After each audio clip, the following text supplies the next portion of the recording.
Bapak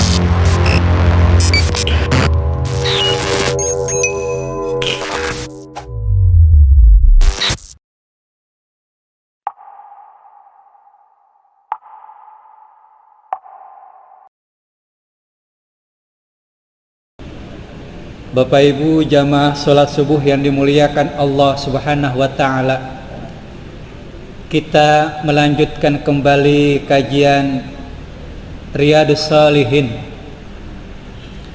masih membicarakan tentang babur roja. Kalimatnya dibaca, yang kedua diartikan atau diterjemahkan, dan yang ketiga dijelaskan, dengan harapan kesempurnaan ibadah kita bisa raih. Kita melanjutkan Babur Roja halaman 217, halaman 217 nomor 17. Mulai dari Anas. Wa an Anasin radhiyallahu anhu ar-Rasulillah sallallahu alaihi wasallam qala innal kafira idza amila hasanatan ut'ima biha tu'matan minad dunya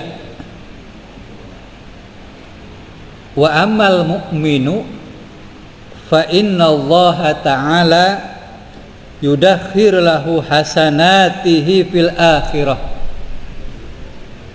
wa yu'kibuhu rizqan fid dunya ala ta'atihi.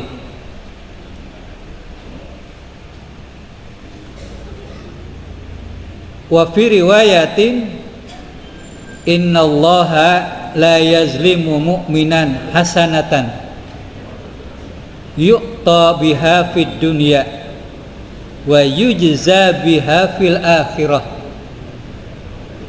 wa ammal kafiru fayut'amu bihasanati ma amila lillahi ta'ala fid dunya hatta idza abda fil akhirah lam yakul lahu hasanatun yujza biha. Rawahu Muslim. Itu kalimatnya. Sekarang kita kembali ke tulisan awal. Wa an Anasin radhiyallahu anhu, dan dari Anas radhiyallahu an Rasulillah sallallahu alaihi wasallam, dari Rasulullah sallallahu alaihi wasallam qala, beliau bersabda, innal kafira, sesungguhnya orang kafir, idza amila hasanatan ut'ima biha tu'matan minad dunya, apabila melakukan kebaikan, ut'ima biha tu'matan minad dunya, ia diberi makan dari dunia ini sebagai balasan atas kebaikan itu.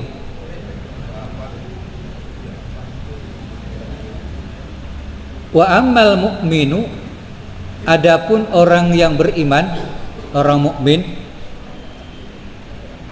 fa inna Allah ta'ala, sesungguhnya Allah ta'ala yudakhiru lahu hasanati fil akhirah, menyimpan kebaikan orang mukmin tersebut fil akhirah, di akhirat. Wa yu'kibuhu rizqan fid dunya ala ta'atihi, dan diberi rizki di dunia atas ketaatan orang mukmin tersebut. Nah, ini hadis yang pertama.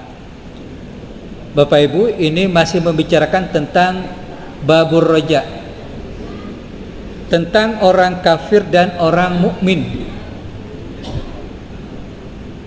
Kalau orang kafir melakukan kebaikan,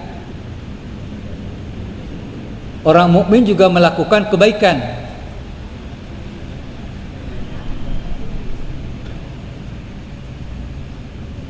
Kalau orang mukmin melakukan, orang kafir melakukan kebaikan, landasannya tidak beriman kepada Allah, maka ia berbeda dengan orang mukmin yang melakukan kebaikan yang landasannya iman kepada Allah. Tetapi persoalan dunia semua diberikan ini karena keadilan Allah, kasih sayang Allah kepada makhluk Allah. Yang beriman diberi rizki, yang tidak beriman diberi rizki. Yang beriman diberi jabatan, yang tidak beriman diberi jabatan. Yang beriman diberi kekuasaan, yang tidak beriman diberi kekuasaan. Tapi untuk dunia Allah adil memberikan tersebut atas kehendak Allah tentunya. Ada hal yang membedakan ketika melakukan kebaikan-kebaikan, melakukan amalan-amalan.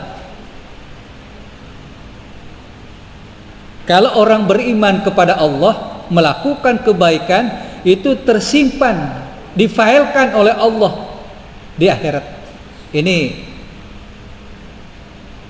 keuntungan orang beriman dan perbedaannya dengan orang kafir.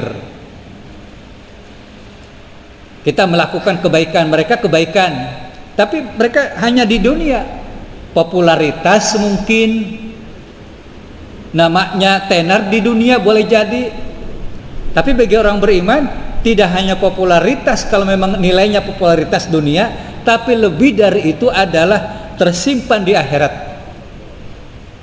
Jadi abadi, panjang, besar keuntungannya. Kalau di dunia kan sementara, populer dia di dunia selama ada di dunia.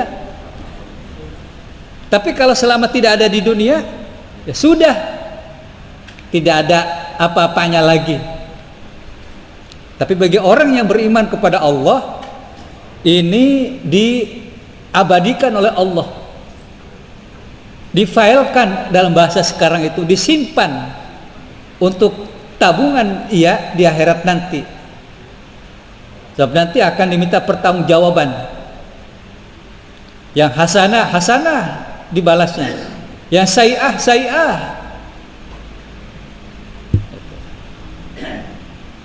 Itulah dalam Al-Quran surah Az-Zalzalah ya. Wa may ya'mal misqala dzarratin khairan yarah wa may ya'mal misqala dzarratin syarran yarah. Maka tentu kita orang beriman kepada Allah optimis. Sekecil apapun yang kita lakukan kebaikan tersimpan, terpailkan, tidak hilang sedikit pun.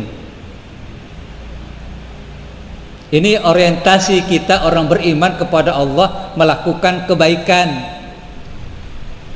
melakukan amalan. Berbeda dengan orang kafir kepada Allah yang melakukan kebaikan di dunia hanya sebatas sesaat saja di dunia ini, tapi tidak abadi, bahkan tidak menyelamatkan di akhirat nanti. Orang beriman melakukan kebaikan di akhirat akan menyelamatkan amalan tersebut buat dia. Hidup di dunia singkat, tapi amalan di akhirat abadi. Ini yang amat berharga. Wa fi riwayatin, innallaha la yazlimu mu'minan hasanatan yu'ta biha fid dunya wa yujza biha fil akhirah. Wa amal kafiru fayuta'amu bihasanati ma'amila lillahi ta'ala. Bahkan dalam riwayat lain, penjelasan di bawahnya tadi lagi, sesungguhnya Allah tidak menzalimi kebaikan seorang mukmin. Ia diberi rizki karena kebaikan di dunia, dan diberikan balasan buat orang mukmin melakukan kebaikan di akhirat.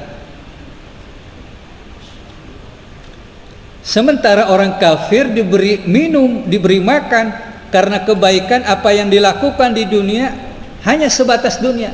Tapi nanti di akhirat, kembali ke akhirat, lam yakul lahu hasanatun yuzabiha.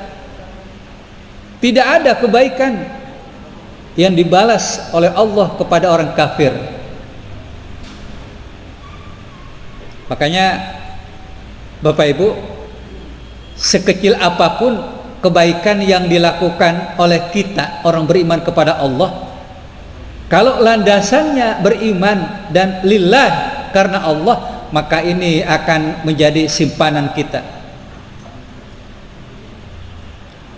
Kita tidak usah mengharap cita-cita ingin masuk surga dan takut karena azab siksa akhirat. Yang penting kita melakukan kebaikan saja di dunia. Yang penting kita beribadah, yang penting kita kepada Allah, landasan iman kepada Allah, beribadah, ada kebaikan nanti dinilai oleh Allah. Jangan pernah menilai diri sendiri. Jangan, atau membuat rekapitulasi, saya mulai akil balik direkap. Kebaikan saya, keburukan saya direkap sampai hari ini. Lalu kita menilai, oh, pantas kalau Allah masukkan saya ke surga, memang saya udah ada lebih sedikit tuh amalannya. Jadi dengan sedikit amalan bangga dengan surga, jangan. Belum seberapa, ini yang saya maksud. Nanti khawatirnya nggak seimbang keinginan kita dengan kehendak Allah, berbeda.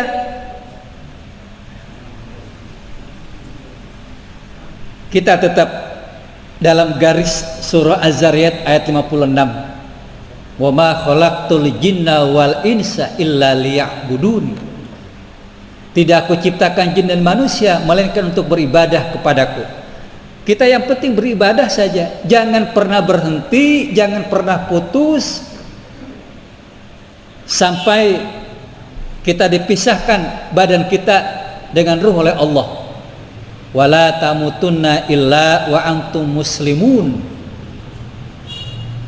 Belum seberapa Bapak Ibu kebaikan kita untuk sampai ke tiket surga, itu yang saya maksud. Belum. Boleh jadi meleset hitungan kita. Iya sih, maunya kita kan mau ke surga kan gitu ya, takut kepada neraka.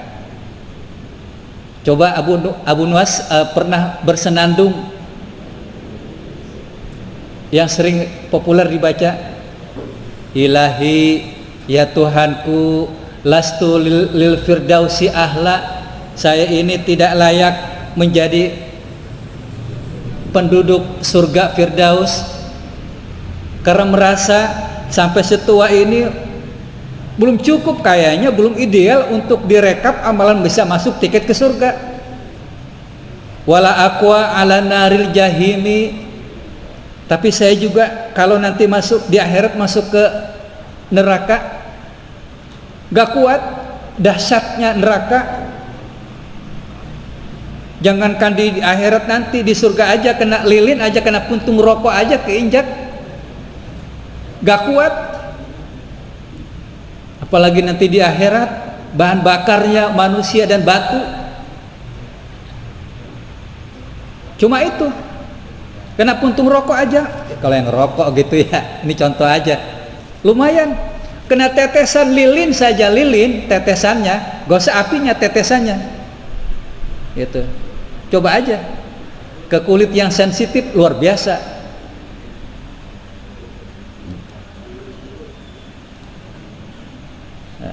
Maka di penghujung jelang kematiannya, fahabli taubatan, beri kesempatan untuk bertaubat.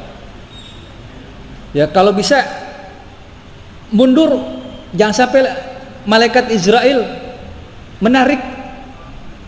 Ya, sekalipun Allah sudah memberikan pernyataan dalam surah Al-Munafikun menjelang ayat terakhir, la yastakhiruna sa'atan wala yastaqdimun dalam Al-Quran. Jadi walaupun sesaat nggak bisa dimundurkan, tapi inilah yang paling penting. Sisa umur kita ini sedikit lagi tapi berkah. Apa itu? Sedikit sisa umur ini yang diberikan oleh Allah kita nikmati, ada manfaatnya buat diri kita, buat keluarga kita, buat jamaah kita, buat orang lain, wan nasi ajmain. Sebaik-baik manusia adalah yang terbaik buat dirinya, memberikan manfaat buat diri kita. Khairun nas anfa'uhum linnas. Tapi kalau buat dirinya saja tidak ada manfaatnya, bagaimana buat orang lain? Inilah kurang-kurangnya buat diri kita, menyelamatkan hidup kita di sisa umur ini. Sekecil apapun kebaikan, Allah tidak akan menzalimi kebaikan. Dicatat sedikit pun, walaupun sedikit. Sebaliknya, kejahatan, dosa yang dilakukan oleh kita sudah Allah hapus di dunia. Wudu menghapus dosa-dosa kecil kita. Dengan taklim menghapus dosa-dosa kecil kita. Dengan takbir yang kita ucapkan, dengan tahmid yang kita ucapkan, dengan tasbih yang kita lafazkan, dengan tahlil yang kita lafazkan, itu menghapus dosa. Subhanallah walhamdulillah wala ilaha illallah wallahu akbar. Subhanallah Rabbil azim wa bihamdihi, subhanallah Rabbil azim wa bihamdihi, subhanallah Rabbil a'la, subhanallah Rabbil a'la. Itu termasuk ada ungkapan itu dalam kitab Tanqihul Qaul, fadilah tasbih. Apa yang kita bisa ucapkan kalimat-kalimat thayyibah. Walaupun satu lafaz kalimat tasbih, satu lafaz kalimat hamdalah. Contoh, sambil ngopi, begitu diminum, selesai lalu membaca alhamdulillah, satu dosa dihapus. Setelah ngopi, setelah minum, subhanallah, satu dosa dihapus. Nah, kalau setiap minum satu teguk alhamdulillah, setiap satu tegukan alhamdulillah, inilah fadilah tasbih, fadilah zikir kepada Allah. Usai salat tadi kita berzikir kepada Allah, Astaghfirullahalazim, astaghfirullahalazim, subhanallah, subhanallah, subhanallah, menghapus dosa-dosa yang tadi malam. Maka bubar dari masjid ini sudah tanpa dosa lagi. Luar biasa. Sementara itu kan jadi kebaikan kita dicatat, dipailkan oleh Allah di akhirat. Gak ada yang rugi orang beriman sedikit pun beramal. Gak ada yang rugi. Baik bil amwalihim, dengan harta mereka, wa anfusihim, dengan jiwa mereka, wa abkarihim, dengan pemikiran-pemikirannya. Nggak ada yang rugi. Maka cobalah yang terbaik hidup ini buat diri kita, keluarga kita, wan nasi ajma'in.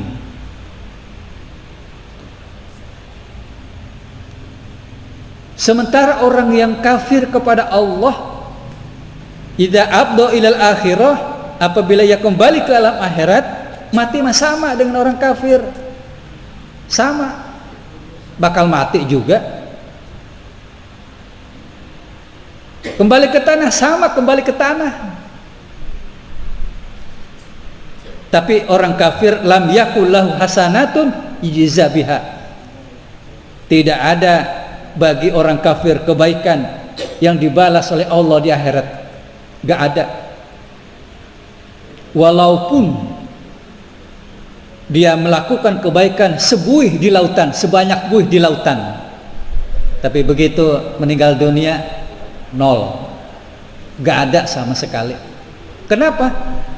Landasan iman kepada Allahnya gak ada. Ini yang membedakan orang kafir dengan orang mukmin.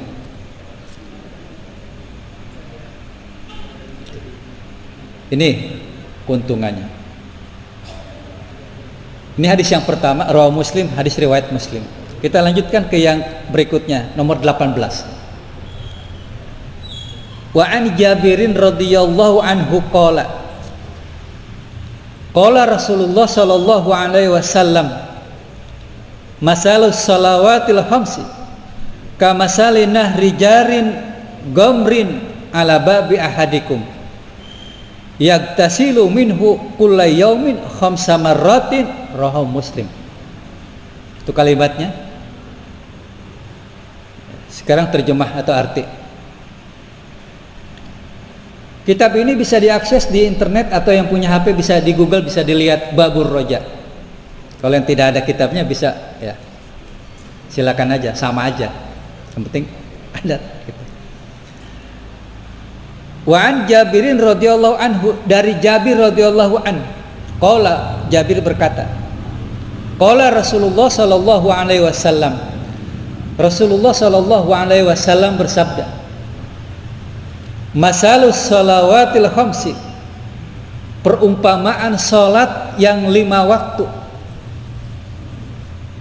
kamasali nahri jarin, seperti sungai yang mengalir, gomrin yang penuh, ala babi ahadikum, yang mengalir di depan rumah pintu kalian, yagtasilu minhu, kemudian orang tersebut mandi di sungai tadi, kula yaumin, setiap hari, khamsa marratin, sebanyak 5 kali. Rawahu Muslim, hadis riwayat Muslim. Nah, ini kalau yang berikut ini gambaran tentang salat 5 waktu. Zuhur, asar, maghrib, isya, subuh. Ini barusan kita salat subuh. Ketemu lagi nanti zuhur, ya kalau ada umur. Ketemu lagi asar. Maka begitu masuk waktu salat azan, alhamdulillah masih ada umur, ketemu zuhur. Itu tanda orang beriman tuh kepada Allah. Dia melafazkan sudah ada pahala salat aja belum, tapi sudah dosa tadi tuh antara subuh sampai zuhur sudah dihapus. Satu ucapan alhamdulillah masih ada umur, kita masuk waktu zuhur. Itu orang beriman. Tapi kalau imannya begini, ya saya maksud begitu azan, udah zuhur lagi aja.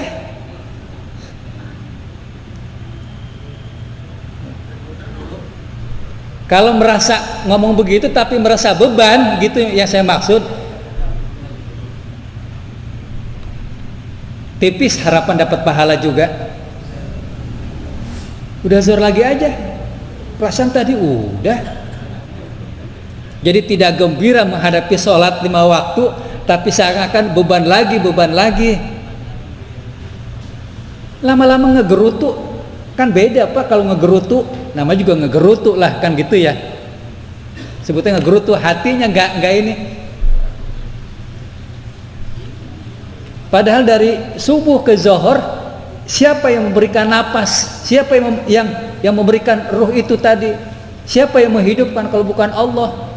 Maka begitu masuk azan, alhamdulillah, sampai kita ke zuhur.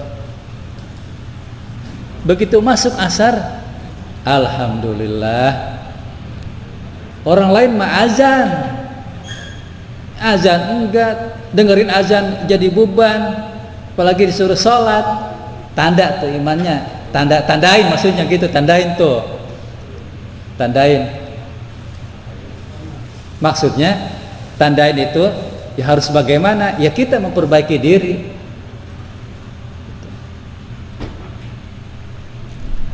Jadi nggak ada angetnya, begitu dengar azan nggak ada angetnya, adem aja. Model begini imannya dipertanyakan tuh. Tapi begitu ada azan, oh anget, alhamdulillah. Hati kan jadi anget tuh. Gitu. Masih ada waktu, nikmat banget. Tadi berarti kita nikmat banget ya dari subuh ke zuhur ada umur, nikmat banget itu hidup.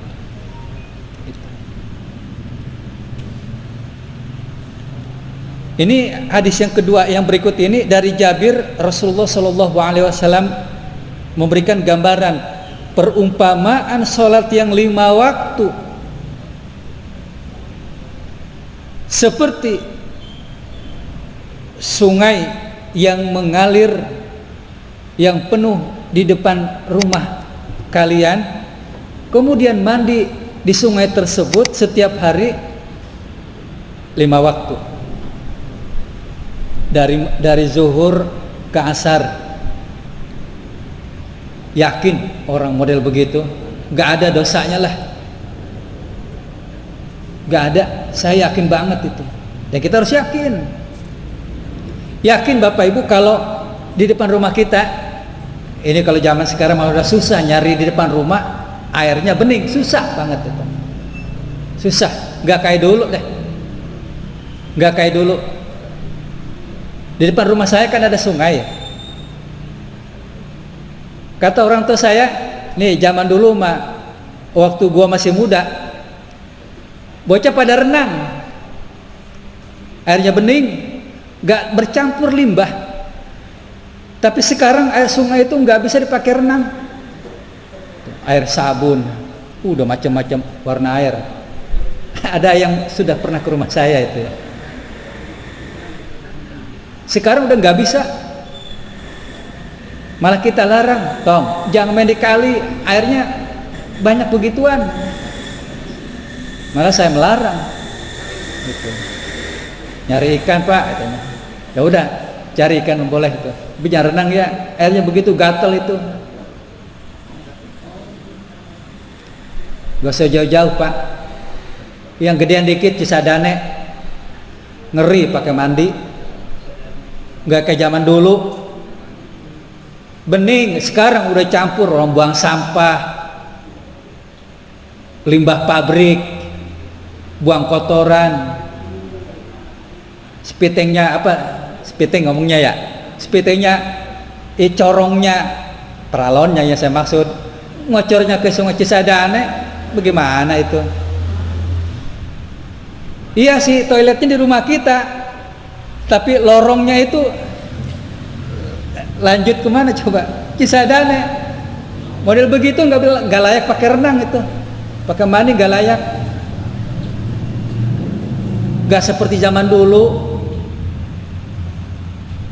Nah, gambaran sholat, kalau setiap hari sholat, zikir terus, sholat ibadah terus 5 waktu. Habis sholat 5 waktu dia zikir kepada Allah, bersih tanpa dosa. Setiap 5 waktu coba orang mandi di sungai, pas gambarnya begitu, coba aja habis sholat tapi ke sungai, ininya bersihkan gitu ya. Yakin orang yang tadi di sungai mandi 5 kali sehari semalam, sekurang-kurangnya nggak ada daki, air ngalir, kaki belonjor, pegang-pegang aja kaki, daki hilang. Yakin banget itu, yakin. Kotoran apa coba yang nempel? Nggak ada, mulus banget itu. Tapi di sungai kita mah nggak begitu ya. Kalaupun mandi di puncak sana ya, pegunungannya, gitu. Bening banget, yakin banget itu bersih, bersih, nggak ada kotoran. Coba kalau nggak mandi, coba kalau nggak sholat,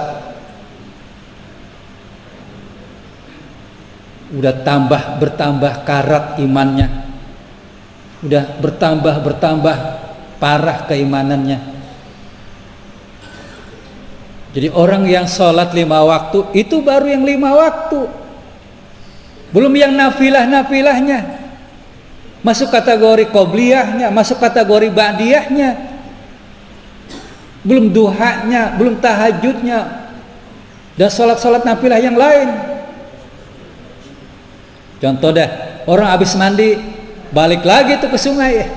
Emang sungainya di depan rumah sih, gitu. Gak mungkin orang tua kalau anaknya melakukan begitu, gak mungkin orang tua mengatakan, nak jangan main air melulu. Ada nggak orang tua yang jika anaknya di masjid, nah di masjid melulu? Nggak ada. Orang tua kalau lihat anaknya di masjid melulu kan gitu ya, aman dari pergaulan, aman. Walaupun orang tua meninggalin anak juga udah tenang. Di masjid sih pergaulannya.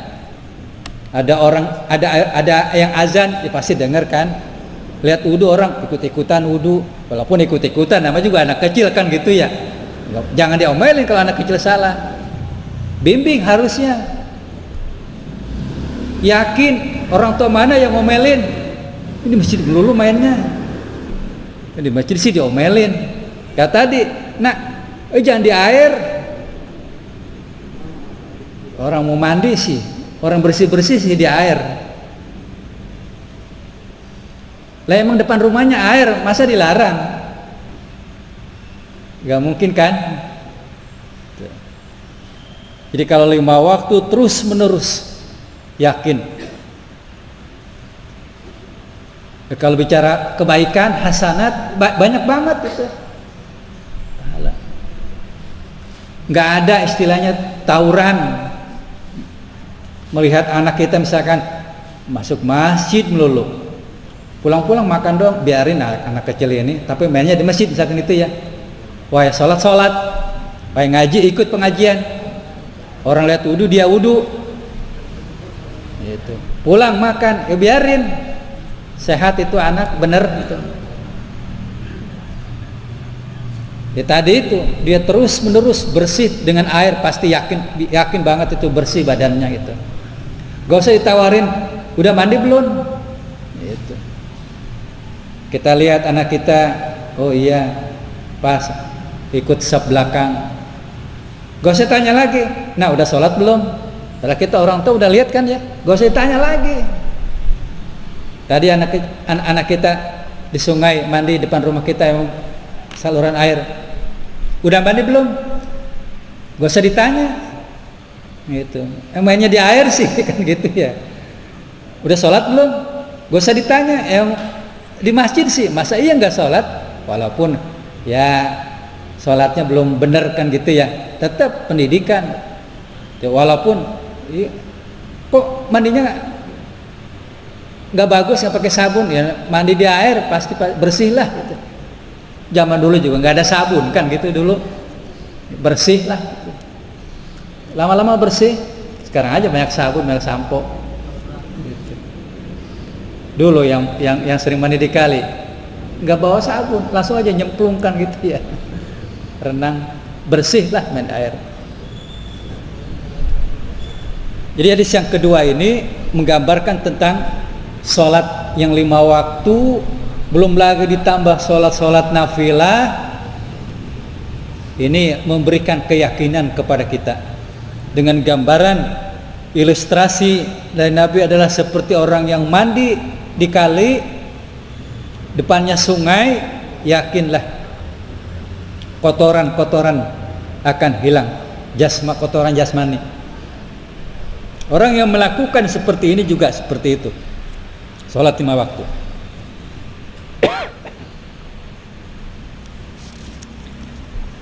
Satu lagi hadisnya.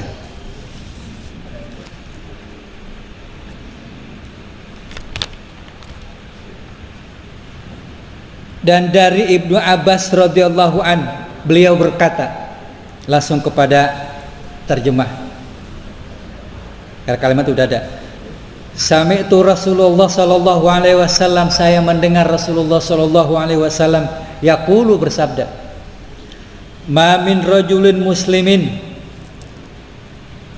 tidaklah seorang muslim yamutu, yang meninggal dunia,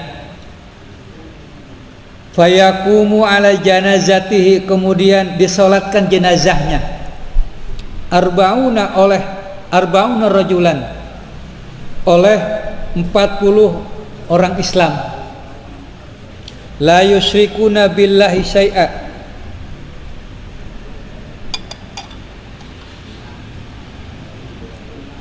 yang 40 tadi tidak menyekutukan Allah dengan apapun, illa syafa'ahumullahu fihi, melainkan Allah mengizinkan, memberikan syafaat kepada orang yang disolatkan tadi. Rawahu Muslim, hadis riwayat Muslim. Nah, Bapak Ibu yang dimuliakan Allah, hadis yang ketiga ini berkaitan dengan orang Islam yang meninggal. Orang Islam yang meninggal kemudian disolatkan oleh 40 orang.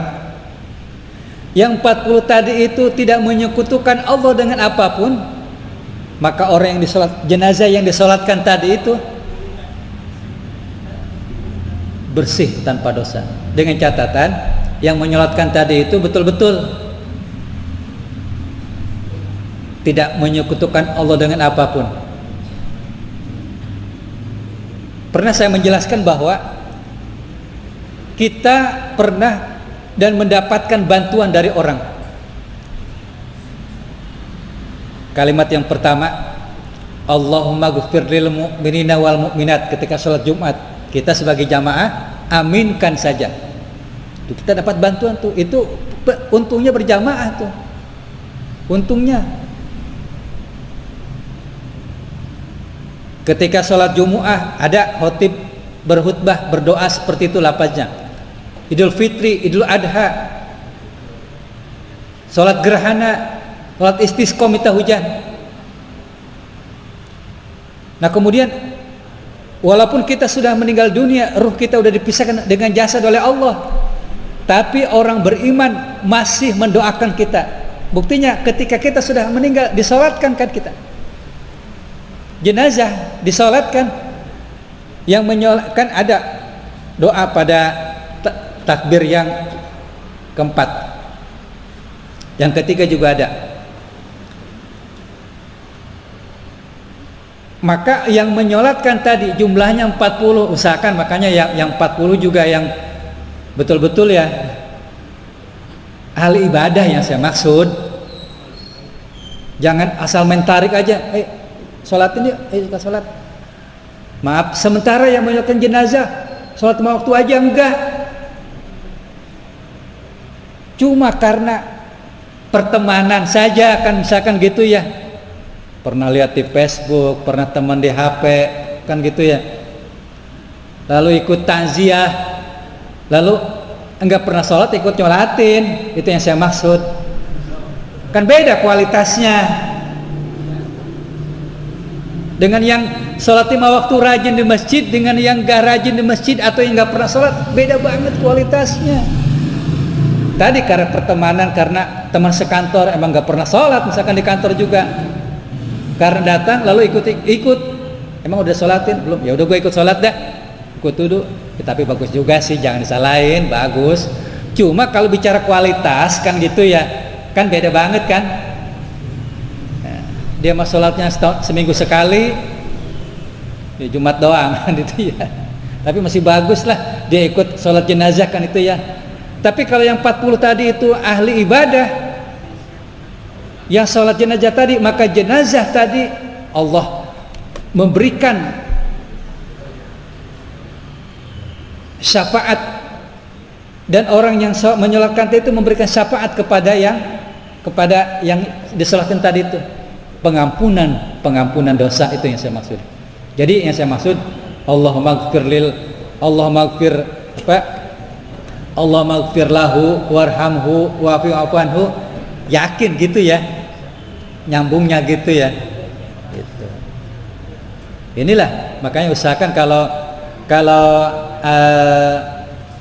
sholat jenazah yang ahli ibadah di depan safnya kan enak, cakep banget itu, yang ahli zikir terus safnya, yang di belakang ya di belakang dah. Kalau yang begituan makan itu ya nawin kan gitu ya, luar biasa itu, insya Allah tuh mayit dosa-dosanya diampuni, optimis gitu. Jadi dengan catatan di sini la yusyrikuna billahi syai'a, kita nggak tahu kan ya di antara yang menyolatkan tadi itu apakah dia ahli ibadah, apakah dia pernah ada syiriknya walaupun kecil, kita nggak tahu. Tapi mudah-mudahan lah Yang sudah-sudah ya, buat mayit yang disalatkan diampuni segala dosa-dosanya. Baik Bapak Ibu yang dimuliakan Allah, kita langsung kepada beberapa pertanyaan kajian Ahad pagi ini.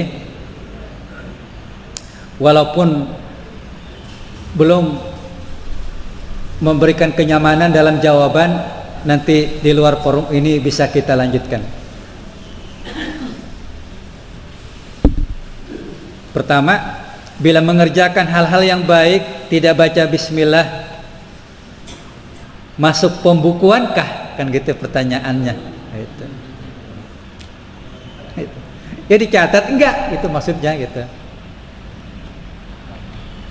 Dan bila hal tersebut di atas diperbaiki dengan bacaan bismillah, bagaimana kan itu ya? Awaluhu aw akhirahu. Nah, Bapak Ibu yang dimuliakan Allah, ini pertanyaan sangat bagus dengan pembahasan kita kaitan dengan ibadah. Kullu amrin zibalin la yubda bi bismillah fahuwa aqta. Perbuatan yang tidak diawali dengan baca bismillah dia terputus. Itu dalam kalimat ya. Dalam kalimat hadis. Tapi berkaitan pertanyaan ini, begini Bapak Ibu, apapun yang dikerjakan itu sudah dicatat kebaikan tersebut oleh malaikat. Ya, karena boleh jadi kita ada lupanya kan itu ya, lupa membaca bismillah atau lupa membaca hamdalah. Insya Allah selama itu kebaikan, niat karena Allah, dan landasan yang paling penting adalah iman kepada Allah, dicatat oleh Allah sebagai kebaikan. Baik, kebaikan.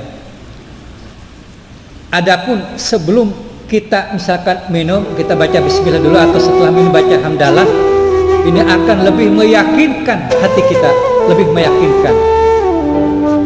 Tapi tetap dicatat oleh Allah. Kebaikan kita oleh malaikat ditulis. Kebaikan kita akan dibalas oleh Allah. Termasuk yang mungkin lupa atau mungkin tidak bisa melafazkan, insya Allah diberi balasan. Yang kedua, apakah setelah berwudu minum obat dapat membatalkan wudu?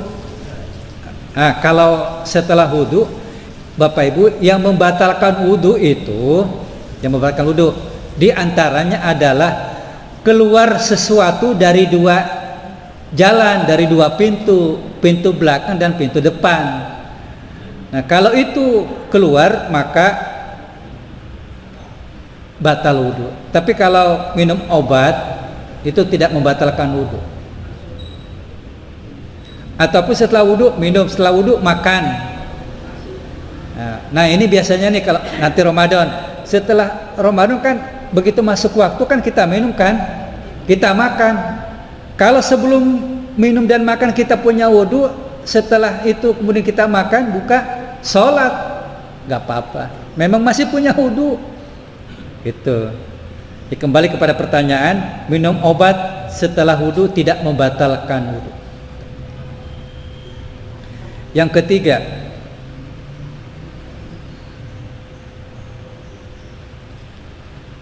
Imam subuh baca surah An-Naba. Ayat akhir itu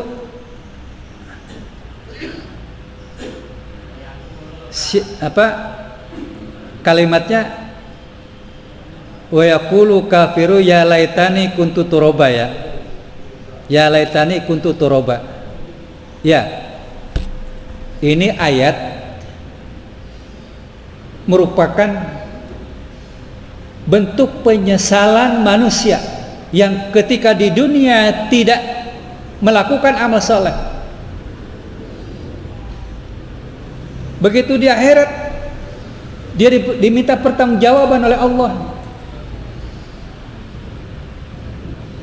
lalu menyesal. penyesalan di akhirat tidak ada gunanya. Sehingga diungkapkan, ya laitani kuntu toroba, duhai sekiranya kenapa aku nggak jadi tanah saja, kan nggak punya beban di dunia, kan nggak melakukan ibadah. Inilah penyesalan jadi manusia. Maka kita sekarang ini jadi manusia, ya harus mengetahui, sudah diberitahu oleh Allah lewat Al-Quran. Kalau jadi manusia ya beribadah kepada Allah. Mereka yang menjadi kafir salah. Harusnya kalau mau jadi tanah saja, mumpung masih di dunia, jangan nanti nyesal di akhirat. Ungkapan-ungkapan ini memberikan pelajaran kepada manusia sebenarnya. Kalau sudah jadi manusia, beriman kepada Allah. Oh, di sana mereka tidak beriman. Salah, harus beriman kepada Allah. Maka inilah jadi manusia yang benar. Beriman kepada Allah. Tapi nanti jangan sampai jadi penyesalan di akhirat. Ya laitani kuntu toroba. Ini penyesalan bagi orang-orang yang ketika di dunia tidak beramal saleh. Padahal makhluk-makhluk lain itu tidak ditanya, tidak punya beban. Tanah nggak punya beban. Gitu. Yang keempat, bagaimana cara kita untuk selalu tawadu, rendah hati, karena kita sedang menuntut ilmu di jalan Allah. Tawadu itu sangat diperlukan sebagai hal yang bisa meluruskan diri kita. Ibadah tidak cukup dengan syariah saja, tapi juga dengan tasawuf. Orang yang tawadu itu merupakan orang yang memiliki sifat-sifat tasawuf, membersihkan diri. Maka tentu orang yang tawadu ini sangat diperlukan. Makin banyak ilmu, dia tuh makin tawadu, makin mengerti, makin paham tentang diri dia, tentang kehidupannya. Diperlukan dalam kehidupan tawadu. Tawadu kepada diri kita, tawadu kepada orang lain, terlebih tawadu kepada Allah. Yang terakhir,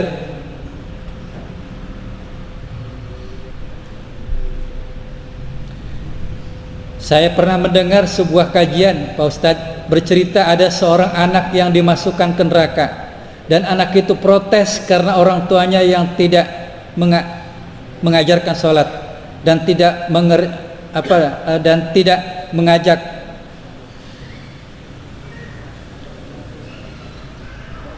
Pertanyaannya, melihat kondisi saat ini banyak anak-anak ibu, ayah bapak yang beribadah ke masjid tapi anak-anaknya tidak beribadah dengan alasan sudah dewasa.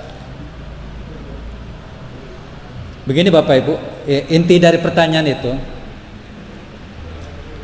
kewajiban orang tua kepada anak itu adalah mengajarkan sholat. Kalau anak tidak diajarkan sholat, kalau kita nggak bisa ngajarin sholat, bawa ke masjid. Ada ustaz yang mengajarkan, sama kita juga termasuk mengajarkan. Jadi kalau mengajarkan langsung tidak mengarahkan anak sholat, tidak, sama dengan tidak mengajarkan. Nanti kalau anak itu meninggal dunia sampai dia dewasa lalu meninggal, itu kita sebagai orang tua diminta pertanggungjawaban. Protes nanti di akhirat, anak masuk neraka karena memang tidak diajarkan oleh orang tua. Maka sebagai orang tua ada kewajiban. Kita sebagai cucu, sebagai engkong, sebagai orang, sebagai kakek, wajib mengajarkan sekurang-kurangnya begini. Saya termasuk orang yang cerewet di rumah, Pak. Walaupun anak saya sudah besar, tetap toh udah sholat belum? Tiap hari bawel saya, Pak. Udah sholat belum? Sholat ya. Ya. Memang menyadarkan anak sholat itu berat, kecuali panggilan batin, panggilan diri, kesadaran ibaratnya gitu ya. Cucu kita juga sama begitu. Kita berharap lama-lama dia sadar diri tanpa disuruh, dia dengar azan ngerti. Kita ajarkan, udah wajib, udah gede, sholat. Mereka belum paham, belum menjadikan sholat kebutuhan. Orang yang terbaik itu jadikan sholat itu kebutuhan, bukan kewajiban. Mulai kita mau udah jadi kebutuhan kita, jangan jadi kewajiban lagi. Kewajiban lagi belum balik tuh, udah wajib, udah balik kan, wajib namanya. Tapi kalau udah udah seperti kita ini, kebutuhan kita kepada Allah, itulah tasawuf kan itu ya. Maka tetap setiap hari Bapak Ibu tegur anak kita, cucu kita, kalaupun kita mau berangkat, dia nggak berangkat, sholat ya, awas kalau nggak sholat nih. Kita pulang ke masjid, masih tidur, udah sholat belum? Walaupun anak sandiwara kita tahu, tapi jangan dibentak. Kadang-kadang anak sandiwara Pak, kainnya ditaruh. Nah kita berkesimpulan, pasti orang tua kita berkesimpulan, kata anak pasti udah sholat. Udah sholat belum? Misalkan kata ibu kita, udah tuh, kainnya juga masih nempel kainnya kan gitu ya, kainnya. Walaupun kita dibohongi oleh anak, jangan dulu emosi kita, udah biarin. Kan belum berakhir kita mendidik anak. Besok begitu lagi tiap waktu, sholat ya, sholat ngaji jangan lupa tuh. Iya, walaupun dia iya, tegur lagi, udah sholat, udah, ya udah. Jadi memang menyadarkan tuh panjang waktunya. Sampai kapan menyadarkan? Sampai aki-aki juga kalau nggak sadar-sadar nggak susah sholat mah. Gitu. Jadi kadang-kadang anak kita sandiwara, ini ngomongin sendiri aja gitu, sandiwara. Kainnya, sholat belum kali, kita juga nggak tahu kan ya, karena orang tua ke masjid misalkan atau orang tua kemana. Tapi kain sarungnya nempel. Gitu. Ada yang begitu tuh akalnya tuh anak tuh, nama juga anak-anak kan gitu ya. Dulu juga kita mungkin begitulah. Tapi kita sekarang udah sadar diri gitu. Atau kain nempel, pecinya dipakai kan gitu ya. Ada aja yang begitu. Tetap kita mendidik anak, menegur anak sebagai orang tua kewajiban. Jadi kalau kita tidak mengajarkan langsung, ayo nak ikut bareng, ya kita arahkan pendidikannya dengan mengajarkan pendidikan yang mengajarkan orang lain pun sekalipun itu tidak masalah. Kita sebagai orang tua, kita sebagai engkong, sebagai kakek, tetap udah sholat belum? Sholatnya, bila perlu kasih hadiah. Pokoknya kalau sholat ke masjid ikut bapak, dikasih pulsa dah, dibeliin. Apa ke bentuknya? Saya ingat betul Pak, masih kecil, pendidikan orang tua saya tuh dikasih azan. Makanya kalau saya azan tuh bisa. Karena waktu kelas 4 SD disuruh azan. Kebetulan rumah depan musola. Dikasih azan. Apa kata orang tua saya? Azan ya. Ntar sama abah dikasih duit. Ngomongnya kan abah dulu makan gitu ya. Ntar dikasih duit sama abah. Habis azan bener dikasih uang cash. Berapa? 100 rupiah. Emang dulu makan 100. Uang logam itu ya, koin logam 100. Bangga banget Pak, dikasih uang 100 rupiah. Habis sholat kan bisa jajan gitu. Bangga banget gitu. Terus setiap waktu diberi terus. Lama-lama mikir juga kan, ya masa mau ajan dikasih sholat, dikasih duit mulu kalau mau ajan kan gitu ya. Lama-lama ngerti juga, ya udah akhirnya udah jadi kebiasaan azan tanpa diberi upah pun oleh orang tua, azan jalan terus. Azan ya udah azan, udah biasa azan. Akhirnya gitu. Baiklah Bapak Ibu, kita dibatasi waktu. Mudah-mudahan ini ada manfaatnya buat kita semua. Dalam bahasa khatib, barakallahu li walakum. Kita akhiri dengan bacaan penutup pengajian. Subhanaka Allahumma wa bihamdika asyhadu an la ilaha illa anta astaghfiruka wa atubu ilaik.